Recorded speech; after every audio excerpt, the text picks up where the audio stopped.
Hello there folks, my name is Spoonks and welcome back to an episode of Box Office Chat. This is the show where I break down the top 5 domestic box office results, see where each movie landed, and see how well each movie did. So let's get started. Number 5 was The Naked Gun, making $8.3 million this weekend, bringing its domestic total to $32 million and its worldwide total to $56 million.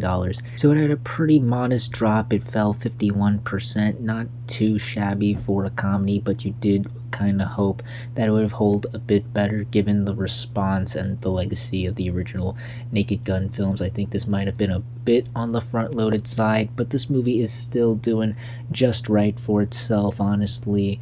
I still think this movie's going to be a sleeper hit right now. It's outpacing other comedies like One of Them Days and No Hard Feelings, and it's even on its way to surpassing some of the original films like Naked Gun 33 and a third, which is really promising. On the worldwide side of things, it has already surpassed its $42 million budget. All it needs to do now is double that. We'll see if the legs can get it there. I think it's going to be close, but still hopeful given the response to the film.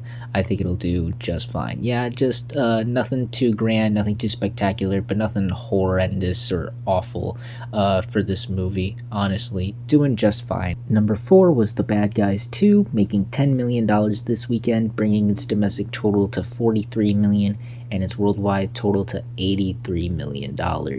It's been interesting following this movie for the past couple of days, as despite the fact that it opened less than the first, it's been doing really well on the daily numbers, surprisingly, to where it's been outpacing many of the animated movies and even the first one.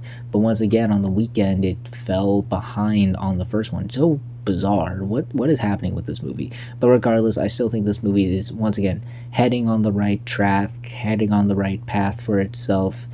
It continues to leg out pretty well, not as well as the first one, which I do find interesting, but still holding well enough. Again, it had a modest hold, so hopefully it'll be able to bounce back after this weekend for sure. I think just the other big kids movie did more damage to this movie than I thought it would. I thought because that movie was geared towards an older, more female audience, I thought they would be able to at least coexist more, but no, it did seem to do a bit of damage. And once again, schools are starting back up, so kids don't have as much time to go to the movies as they would to earlier in the summer. But again, on the worldwide side of things, this movie has surpassed its $80 million budget. It just needs to double that. Hopefully can get to that doubling point, as once again, I do think the response has been really positive. The word of mouth does seem to be there. Nothing too big or grand, mind you, like we saw with stuff like How to Train Your Dragon or Lilo and Stitch, but people do seem to be enjoying this movie good enough. And again, it's the only animated movie that's going to be in theaters for quite some time, so again, hopefully it has those animated movie legs that carries out throughout the rest of the month. So all in all, Bad Guys 2 still heading on the right path. I think that's just the best way to put it, honestly. It's not doing anything crazy significant like Spider versus Despicable Me, but it's not totally collapsing like some other family fare we've had, especially animation fare that we've had this summer. It's just got to keep going at this pace, and I think it'll at least get to the domestic total of the first one, which isn't too shabby. We'll see how much it fares worldwide, because the original crushed it internationally, and this one seems to be doing a little less. So again, we'll see where it goes from this point forward, but again, I'd say it's still on the right path. Number 3 was Fantastic Four: First Steps, making $15 million this weekend, bringing its domestic total to $230 million and its worldwide total of $434 million. Jeez, this movie can't catch a break. It didn't fall as hard as last week, but it still took a big hit, falling 59%, which is not good, like, at all. Like, it felt the weight of the competition, and just the interest is severely waning, which is not what you wanted to see for this movie. Again, this was like the last big film to this scale of the summer. It's the last Marvel movie we're going to get for another year. This should have been at least a third #1 weekend, and the movie is just collapsing. Just no interest, and the word of mouth is not doing its thing, unfortunately. It just doesn't seem like a lot of people really liked this movie or are encouraging others to go out and see it, unfortunately. So yeah, this is really really bad numbers altogether, which is crazy because the movie has made over 400 million worldwide and it's still one of the biggest films of the summer. But when you factor in the budget and all the high expectations and even the critical response, which was really positive, a lot of critics really enjoyed it, and to see the movie just completely whiff it like that is really shocking and surprising to see. So it's gonna be interesting. It'll probably bounce back eventually, but it's not going to be enough to salvage the loss this movie has suffered from. There may have been other movies that have made significantly less than this, many other movies that have flopped bigger than this summer, but I think it goes without saying this is probably going to end up being the biggest disappointment of the summer, which is really unfortunate given everything that was riding on this movie for Marvel. Number 2 was Freakier Friday, opening with $28 million this weekend domestically and $43 million worldwide. Comparing it to its predecessor, it had a bigger opening by $6 million, and it's also, funny enough, the 6th biggest opening of the year for a family film, topping The Bad Guys 2, Elio, King of Kings, and Paddington in Peru, but it still sits behind Dogman, Snow White, How to Train Your Dragon, Lilo and Stitch, and a Minecraft movie. So while it did come under my expectations, I thought just the hype and the fan base for the original was bigger. I'd still say this is a good enough opening. It's nothing spectacular or monumental or anything. Probably similar sentiment to what The Bad Guys 2 was last weekend. It brought a decent crowd that was won over by a solid marketing campaign, and a lot of people just really wanted to go and check it out. I think the star power also really sold this movie. Just seeing the dynamic duo of Lindsay Lohan and Jamie Lee Curtis back, and the film and the marketing really leaned into their star power, really helped this movie as well. And just the popularity of the original and how much time has passed since that film won over audiences, and how much the love for that film has grown, even to the extent that it hasn't been as grown as big as people were expecting it to. This movie is still off to a good start. It cost just $42 million to make, ironically the same budget as The Naked Gun, which I find interesting, and it's already made that back worldwide. I'm sure it's gonna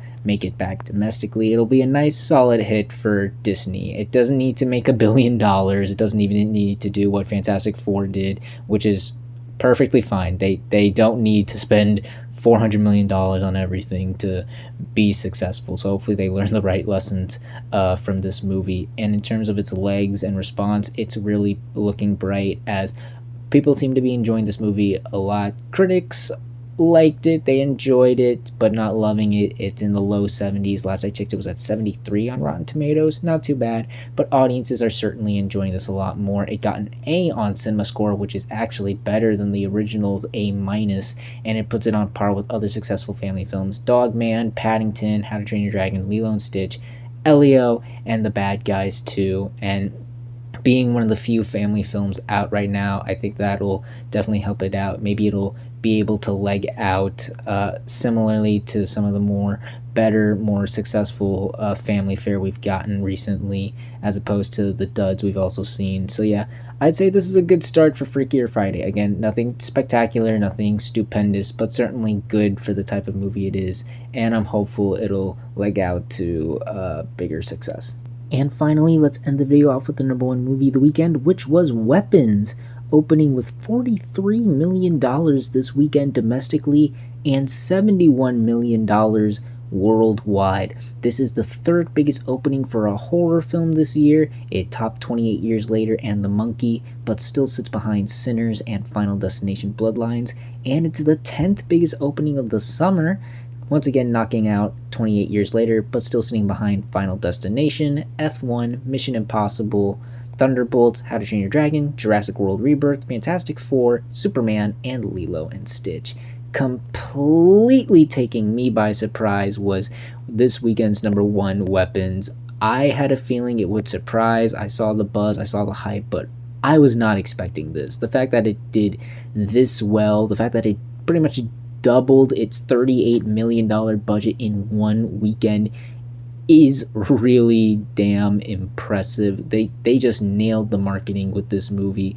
And also I just think the curiosity factor of it all and just the real internal fear of the premise, just what would happen if like a whole classroom of children just disappeared in the middle of the night. Like that is really something like creepy and unsettling, and I think the movie, having not seen it but from what I've heard, delivered on that. And certainly the marketing did. They did a lot of creative stuff like the websites and leaning into the mystery and all that. And also it's been a while since we had like a big horror movie. We've had a couple, but they underperformed really. I Know What You Did Last Summer and Megan 2.0. So I think a lot of horror fans were also aching for like another solid horror film, and this is also definitely a big win for originality, in a time when like most of the big summer blockbusters are reboots and sequels. Even some of the original movies like F1 are tied to like a big sporting event. Nope, somebody came up with this idea on their own and they were able to turn it into a highly successful movie, and people are absolutely loving it. While the critic scores have gotten down, they've only gone down slightly from last I checked last week. It's sitting at 96%, almost identical to Sinners' 97%. Astonishing. And audiences are also really enjoying this as well. It got an A- on CinemaScore, obviously under Sinners, but above most of the other horror films this year. The Monkey, Wolfman, I Know What You Did Last Summer, 28 Years Later, Megan 2.0, even Final Destination, this scored higher than. So I think we're going to see some very impressive legs as we make our way throughout the rest of the month, especially since there's not going to be another horror movie until The Conjuring in early September. So plenty of time for this movie to grow, plenty of time for this movie to leg out. I think we are going to see another sleeper hit for Warner Brothers. I don't think we'll see another Sinners. I just think that was it was a league of its own phenomenon. But I wouldn't be surprised if this turns into its own smaller but still phenomenon, really. So yeah, great start for Weapons, and I can't wait to see how much further this movie can go. And those were your top 5 domestic box office results for this weekend, but we're not quite done yet as we've got another week ahead of us and new movies hitting theaters.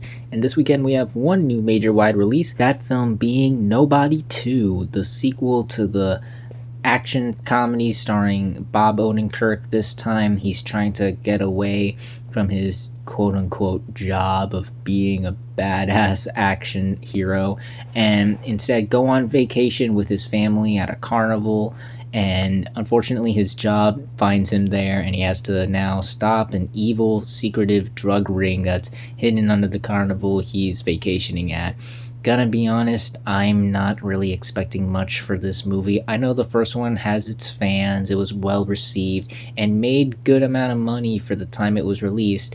But then you remember the time it was released, and that was super early in the recovery period. Barely anybody was going to the movies, and barely anything was bringing people to the movie theater at that point. I think the movie did really well at home on demand, so I think that's why they went for the sequel. And I think they're hoping for like another thing with John, like what happened with John Wick, where a couple people saw the first one was financially successful enough. It had people go out and see it, but it did so well on demand that it turned into this big franchise, where I just don't see that happening here. I don't think the Nobody franchise is really going to take off, really. Outside of a big marketing push, I'm not seeing a lot of hype or buzz about it. I don't even know how many of the Nobody fans are still out there, and I'm certainly not seeing a lot of buzz with the casual audience. I don't know, maybe because it's a slow weekend, and maybe because Bob Odenkirk, it might generate some buzz, and maybe,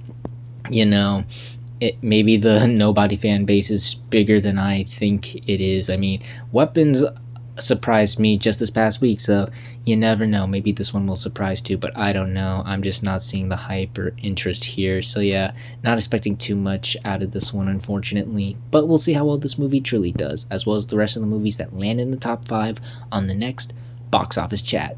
And that's going to do it for this week's episode of Box Office Chat. What did you all think of the results? Were you satisfied, unsatisfied? Comment down below and let me know. If you like this video, hit the like button. If you like this channel, hit the subscribe button. Follow me on all the social media links right there. And until next time, everyone, stay sharp.